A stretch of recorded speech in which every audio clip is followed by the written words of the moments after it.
আজকে আমরা শহীদ রাষ্ট্রপতি জিয়াউর রহমান এবং দেশনেত্রী বেগম খালেদা জিয়ার মাজারে উপস্থিত হয়েছি। ওনাদের বাংলাদেশ যখনই কোনো প্রতিকূল পরিস্থিতিতে পড়েছে, সে জিয়াউর রহমান এই দেশের মানুষের, এই দেশের স্বাধীনতা সার্বভৌমত্বের প্রতিষ্ঠা, এই দেশের মানুষের স্বপ্ন বাস্তবায়নে কাজ করেছিলেন, শেষ পর্যন্ত দেশের মানুষের জন্য জীবন দিয়েছেন। সর্বশেষে আমাদের প্রিয় নেত্রী দেশনেত্রী বেগম খালেদা জিয়া দেশকে ভালোবাসতে গিয়ে, ভারতীয় আধিপত্যবাদের বিরুদ্ধে কথা বলতে গিয়ে এই পেশিবাদ সরকারের রোশনালে পড়ে ওনাকে পয়জনিং করে অনেক তার কাঙ্ক্ষিত যে মৃত্যু তার চেয়ে অনেক পূর্বেই আমরা মনে করি ওনাকে হত্যা করা হয়েছে। আলহামদুলিল্লাহ, আমি বাংলাদেশ খেলাফত মজলিসের ঢাকা 16 আসনের সংসদ সদস্য পদপ্রার্থী মুফতি আহসানুল্লাহ কাসিমি আজকে আপসহীন নেত্রী বেগম খালেদা জিয়ার রুহের মাগফিরাতের জন্য আমি তার কবরস্থানে এসেছি। তার জন্য সওয়াব রেসানি করেছি, আল্লাহর কাছে দোয়া করেছি আল্লাহ তাআলা যেন আপসহীন নেত্রীকে মাফ করে দিয়ে জান্নাতুল ফেরদাউসের উঁচু মাকাম দান করেন। আসলে আমি অন্য দল করি, বাংলাদেশ খেলাফত মজলিস করি। একজন সংসদ সদস্য পদপ্রার্থী হয়েও আজকে এখানে আসার কারণ হচ্ছে তিনি ছিলেন আপসহীন।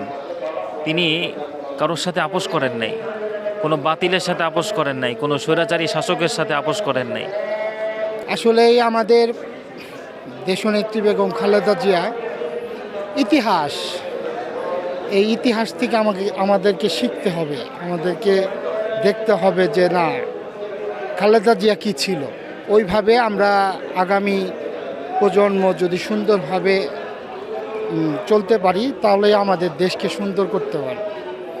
আমরা এখানে এসেছি ওনার আত্মার মাগফিরাতের জন্য, যেহেতু উনি অনেক বড় নেত্রী ছিলেন অ্যান্ড অবশ্যই আপসহীন নেত্রী ছিলেন। ওনাকে শ্রদ্ধা জানাতে আসছি, আল্লাহ ওনার রূহ মুবারক রহমত শান্তি নাজিল করুক, আর ওনার মাগফিরাত করতে আসছি। আমরা আসছি অ্যাকচুয়ালি চট্টগ্রাম থেকে, এত দূর থেকে আসছি আমাদের নেত্রী বেগম খালেদা জিয়াকে একটু শ্রদ্ধা জানাতে আর একটু ভালো করতে, ওনার জিয়ারতটা করতে। চিটাগং থেকে আসছি। উনি একজন দেশের জন্য নিবেদিত একটু প্রাণ ছিলেন, দেশনেত্রী বেগম খালেদা জিয়া।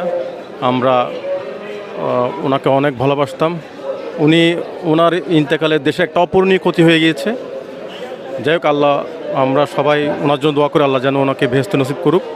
আপনারা জানেন যে আমাদের প্রিয় নেত্রী, বাংলাদেশের অবিসম্বাদিত নেত্রী, তিনবারের প্রধানমন্ত্রী, আপসহীন নেত্রী দেশনেত্রী বেগম খালেদা জিয়া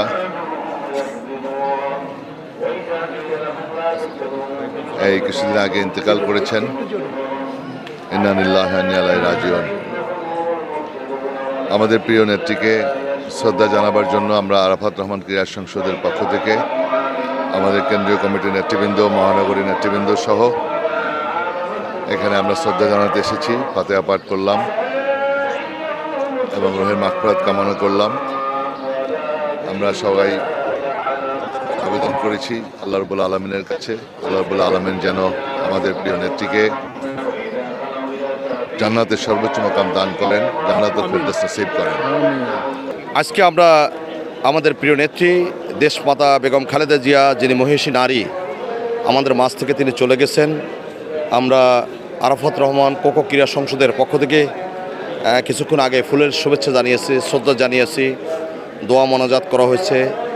আরাফাত রহমান কোকো ক্রীড়া সংসদের সম্মানিত সভাপতি, ভোলার কৃতি সন্তান, সাবেক সংসদ সদস্য জনাব আলহাজ নাজিমুদ্দিন আলম ভাইয়ের নেতৃত্বে আমরা এখানে ফুলের শুভেচ্ছা জানিয়েছি, শ্রদ্ধা জানিয়েছি।